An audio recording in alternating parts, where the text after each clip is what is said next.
প্রিয় শিক্ষার্থীরা, রফিকুল এডুকেশন বিডির নতুন আরেকটি ভিডিওতে তোমাদেরকে স্বাগত জানাচ্ছি। তো আজকে আমি তোমাদের সামনে যে বিষয়টি নিয়ে আলোচনা করব সেটা হলো রচনা সময়ানুবর্তিতা।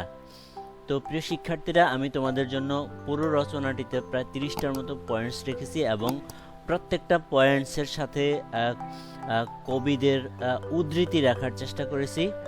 তো আমার বিশ্বাস তোমরা যদি লিখতে পারো তাহলে অবশ্যই তোমরা 20-এ ভালো একটা মার্কস ক্যারি করতে পারবে, কমপক্ষে 17-18 তোমরা পেয়ে যাবে।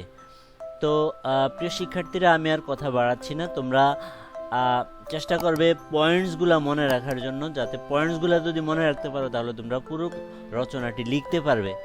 তো কথা আর বাড়াচ্ছি না, আমি তোমাদেরকে যতটুকু সম্ভব রচনাটি বুঝিয়ে দিব। তো তোমরা ভূমিকা দিয়ে প্রথমেই যেটা লিখবা, মানব জীবন ক্ষণস্থায়ী, কিন্তু এ জীবনে আমাদের কাজের পরিধি অনেক বড়। এই সীমিত জীবনে সফল হতে হলে প্রতিটি মুহূর্তকে কাজে লাগানো প্রয়োজন। সময় কোনো নিয়মের তোয়াক্কা করে না, তার নিজস্ব গতিতে এগিয়ে চলে। তাই জীবনের প্রতিটি ক্ষেত্রে সময়ের সঠিক ব্যবহার করাই হলো বুদ্ধিমানের কাজ। কবি বলেছেন, সময় ও নদীর স্রোত কারো জন্য অপেক্ষা করে না। তারপরে 2 নম্বরে তোমরা যেটা লিখবা, সময়ানুবর্তিতা কি। তো এখানে তোমরা লিখবা, সময়ানুবর্তিতা শব্দের অর্থ হলো সময়ের কাজ সময়ে করা, কোনো কাজ ফেলে না রেখে নির্দিষ্ট সময়ে তা সম্পন্ন করার অভ্যাসকেই সময়ানুবর্তিতা বলে। এটি মানুষের জীবনে একটি অন্যতম শ্রেষ্ঠ গুণ। যে ব্যক্তি এই গুণের অধিকারী সে কখনো জীবনে পিছিয়ে পড়ে না। কবি বলেছেন, সময়ের 1 ফোর, অসময়ের 10 ফোর। 3 নম্বরে, মানব জীবনে সময়ের মূল্য। আমাদের এই পৃথিবীতে ধন সম্পদ হারালে তা আবার ফিরে পাওয়া সম্ভব, কিন্তু চলে যাওয়ার সময় কখনো ফিরিয়ে আনা সম্ভব না। মানুষের জীবন আসলে কিছু সময়ের সমষ্টি মাত্র। তাই জীবনের প্রতিটি সেকেন্ড, মিনিট এবং ঘন্টা অত্যন্ত মূল্যবান। যে সময়ের মূল্য বুঝে সে জীবনকে সুন্দরভাবে সাজাতে পারে। কবি বলেছেন, দিন যায় রে ভাই, দিন আর তো ফিরে আসে না। 4 নম্বরে, ছাত্র জীবনে সময়ানুবর্তিতা।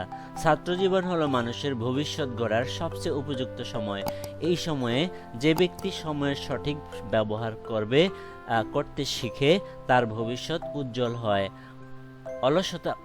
অলসতা করে পড়া জমিয়ে রাখলে পরীক্ষার সময় বিপদে পড়তে হয়। তাই ছাত্রাবস্থা থেকেই সময়ানুবর্তিতার অভ্যাস গড়ে তুলতে হয়।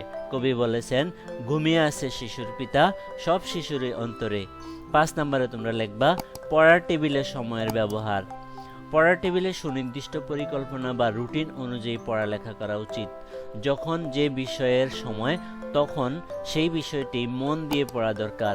পড়ার সময়ে অন্যমনস্ক হলে বা সময় নষ্ট করলে পড়া সম্পূর্ণ হয় না। সঠিক সময়ে পড়ার টেবিলে বসার অভ্যাসই একজন শিক্ষার্থীকে সেরা করে তোলে। কবি বলেছেন, পড়িব সযতনে, শিখিব মনে মনে। 6 নম্বরে, অলসতা দূর করতে সময়ানুবর্তিতা। অলসতা মানুষের জীবনে সবচেয়ে বড় শত্রু এবং এটি আমাদের কর্মক্ষমতা ধ্বংস করে দেয়। সময়ানুবর্তিতা মানুষকে চটপটে ও সচল রাখে, ফলে অলসতা কাছে ঘেঁষতে পারে না। প্রতিদিনের কাজ নির্দিষ্ট সময়ে করলে মন থেকে সব জড়তা দূর হয়ে যায়। অলস মানুষকে কেউ পছন্দ করে না, কিন্তু কর্মশীল ব্যক্তিকে সবাই ভালোবাসে। তাই কবি বলেছেন, আলস্য যে আনে ডেকে, মরণ নিজের হাতে। 7 নম্বর, নিয়ম মেনে চলার অভ্যাস। সময়ানুবর্তিতা মানুষকে জীবনে সুশৃঙ্খল ও নিয়ম মেনে চলতে শিখায়। সকালে ঘুম থেকে উঠা থেকে শুরু করে রাতে ঘুমাতে যাওয়া পর্যন্ত সব কাজে একটা নিয়ম তৈরি হয়। এই নিয়ম মেনে চলার ফলে মানুষের চরিত্র সুন্দর ও মার্জিত হয়। শৃঙ্খলাই জীবনের সৌন্দর্য আর নিয়মানুবর্তিতাই তার ভিত্তি। কবি বলেছেন, নিয়ম মেনে চললে ভাই জীবন সুখের সীমা নাই। 8 নম্বর, কাজের চাপ কমানো। আমরা যদি প্রতিদিনের কাজ প্রতিদিন শেষ করি তবে মাথায় কোনো বাড়তি চাপ থাকে না, কিন্তু কাজ জমিয়ে রাখলে তা একসময়ে পাহাড়ের মতো হয়ে বড় হয়ে যায়। সময়ানুবর্তী মানুষ কখনো নিজের চাপে হিমশিম খায় না, তারা হাসি মুখে সব কাজ নির্দিষ্ট সময়ে শেষ করতে পারে। কবি বলেছেন, দিনের কাজ দিনে সারো, কাজের বোঝা নামাতে পারো। 9 নাম্বার, আত্মবিশ্বাস বৃদ্ধি পায়। নির্দিষ্ট সময়ে কাজ শেষ করতে পারলে মনের ভেতরে এক ধরনের আনন্দ ও শান্তি পাওয়া যায়। এই শান্তি মানুষের মনের আত্মবিশ্বাস অনেক গুণ বাড়িয়ে দেয়। যখন কোনো মানুষ দেখে সে সব কাজ ঠিকঠাক করছে, তখন সে যে কোনো কঠিন কাজের সাহস পায়। আত্মবিশ্বাসে মানুষকে সাফল্যের চূড়ায় নিয়ে যায়। কবি বলেছেন, পারিব না এ কথাটি বলিও না আর, একবার না পারিলে দেখো শতবার। 10 নাম্বার, সময়ানুবর্তিতার সুফল ও সুবিধা। সময়ানুবর্তিতার সুফল বলে শেষ করা যাবে না। এটি মানুষকে সমাজে সম্মানিত করে এবং জীবনে শান্তি এনে দেয়। যে ব্যক্তি সময় মেনে চলে তাকে সবাই বিশ্বাস করে ও ভালোবাসে। এর ফলে জীবনের সব কাজে সহজে সফলতা আসে এবং দুঃখ কষ্ট দূর হয়। কবি বলেছেন, সময়কে যে দেয় না ফাঁকি, সফলতা তার থাকে না বাকি। 11 নাম্বার, সময় মতো কাজের আনন্দ। সঠিক সময়ে কাজ শেষ করার পর যে স্বস্তি ও আনন্দ পাওয়া যায় তা অতুলনীয়।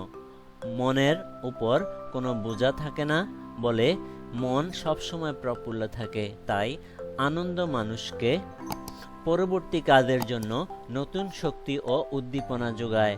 আনন্দময় মন নিয়ে যে কোনো কাজ করলে তা সুন্দর হয়। কবি বলেছেন, কাজের শেষে আনন্দের হাসি যেন শারদ চাঁদের রাশি। 12 নাম্বার, পরীক্ষায় ভালো ফল লাভ।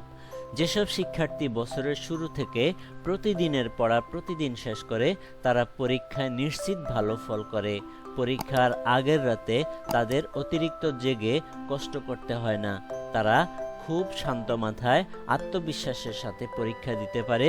সময়ানুবর্তিতাই মেধা প্রকাশের সেরা মাধ্যম। কবি বলেছেন, রোজকার পড়া রোজ যে পড়ে, পরীক্ষার ফল তার ভালোই ঘটে। 13 নাম্বার, কর্মজীবনে সময়ানুবর্তিতা। কর্মজীবনে উন্নতির প্রধান শর্তই হলো সময়ানুবর্তিতা। অফিসে বা ব্যবসায় সঠিক সময়ে উপস্থিত হওয়া এবং দায়িত্ব পালন করা অত্যন্ত জরুরি। সময়নিষ্ঠ কর্মীকে প্রতিষ্ঠানের সবাই শ্রদ্ধা করে এবং তার পদোন্নতি দ্রুত হয়। কর্মক্ষেত্রের শৃঙ্খলা দেশের অর্থনৈতিক উন্নয়নেও সাহায্য করে। কবি বলেছেন, আপনারে লয়ে বিব্রত রহিতে, আসে নাই কেহ অবনী পরে। 14 নাম্বার, সাফল্যের মূল চাবিকাঠি। পৃথিবীতে যারা বড় হয়েছেন বা সফল হয়েছেন, তাদের সবার মূল হাতিয়ার ছিল সময়ানুবর্তিতা। সময়কে যারা অবহেলা করেছে তারা কখনোই বড় কিছু অর্জন করতে পারেনি। সাফল্য কোনো লটারি নয়, এটি হলো সময়ের সঠিক ব্যবহারের পুরস্কার। তাই একে সাফল্যের চাবিকাঠি বলা হয়। কবি বলেছেন, ক্লান্তিহীন শ্রম আর সময়ের দাম এনে দেয় মানুষের শ্রেষ্ঠ নাম। 15 নাম্বার, সমাজের প্রতি দায়িত্ব পালন। আমরা সমাজে বাস করি এবং সমাজের প্রতি আমাদের অনেক দায়িত্ব রয়েছে। সঠিক সময়ে প্রতিবেশীর পাশে দাঁড়ানো বা সামাজিক কাজে অংশ নেওয়া সময়ানুবর্তিতার অংশ। সময়ের দায়িত্ব অসময়ে পালন করলে সমাজের কোনো উপকার হয় না। তাই সমাজকে সুন্দর করতে আমাদের সময় সচেতন হতে হবে। কবি বলেছেন, পরের কারণে স্বার্থ দিয়া বলি, এ জীবন যেন সার্থক করি। নাম্বার 16, মহৎ ব্যক্তিদের জীবন থেকে শিক্ষা। বিশ্বের সকল মহৎ ও স্মরণীয় ব্যক্তিদের জীবনী আলোচনা করলে দেখা যায় তারা সময়ের প্রতি ভীষণ সচেতন ছিলেন। হযরত মুহাম্মদ সাল্লাল্লাহু আলাইহি ওয়াসাল্লাম, ঈশ্বরচন্দ্র বিদ্যাসাগর বা বিজ্ঞানী আইনস্টাইন সবাই সময় মেপে চলতেন। তাদের জীবনের প্রতিটি মুহূর্ত ছিল মানব কল্যাণে নিয়োজিত। তাদের অনুসরণ করেই আমাদের পথ চলা উচিত। কবি বলেছেন, মহাজ্ঞানী মহাজন যে পথে করে গমন, হয়েছেন প্রাতঃস্মরণীয়। নাম্বার 17, সময়ের অপচয়ের কুফল। সময়ের অপচয় করা মানে নিজের জীবনকে ধীরে ধীরে ধ্বংসের দিকে ঠেলে দেওয়া। অলস আড্ডা, মোবাইল ফোনে অতিরিক্ত সময় নষ্ট করা মানুষের ভবিষ্যৎ অন্ধকার করে দেয়।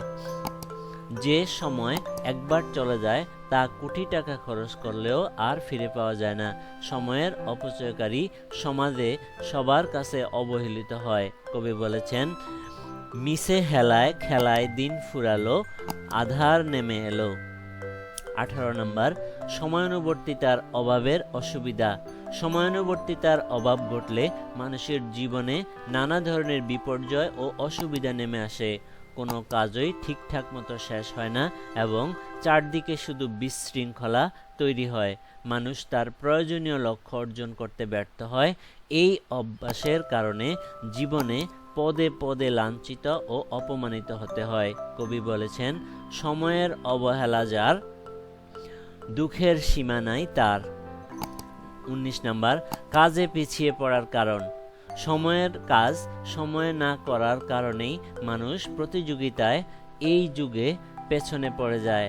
একজন সময়নিষ্ঠ ব্যক্তি যখন এগিয়ে যায়, অলস ব্যক্তি তখনও কাজের শুরুটা করতেই পারে না। এই পিছিয়ে পড়ার কারণে সমাজে মাথা উঁচু করে বাঁচা কঠিন হয়ে পড়ে। সময়ের সাথে তাল মিলাতে না পারলে জীবন স্থবির হয়ে যায়। কবি বলেছেন, পাশের লোকে কিছু বলে, ভেবে যারা বসে রয় তারা সদা পিছিয়ে রয়। নাম্বার 20, মানসিক অশান্তি তৈরি হওয়া। কাজ বাকি থাকলে মনের মধ্যে সবসময় একটা অজানা ভয় ও অস্থিরতা কাজ করে। এই মানসিক চাপ মানুষের রাতের ঘুম এবং দিনের শান্তি কেড়ে নেয়। সময়ানুবর্তিতার অভাবে মানুষ খিটখিটে মেজাজের হয়ে পড়ে এবং পরিবারের সবার সাথে দূরত্ব তৈরি হয়। শান্তিহীন জীবন কখনো সুখের হতে পারে না। কবি বলেছেন, ভাবনা চিন্তায় আকুল মন শান্তি না পায় এক্ষণ। নাম্বার 21, অলস জীবনের পরিণতি। অলস জীবন হলো একটি অভিশাপের মতো, যার শেষ পরিণতি খুবই ভয়ানক। অলস ব্যক্তি সমাজের জন্য একটি বোঝা হয়ে দাঁড়ায় এবং কেউ তাকে সম্মান করে না।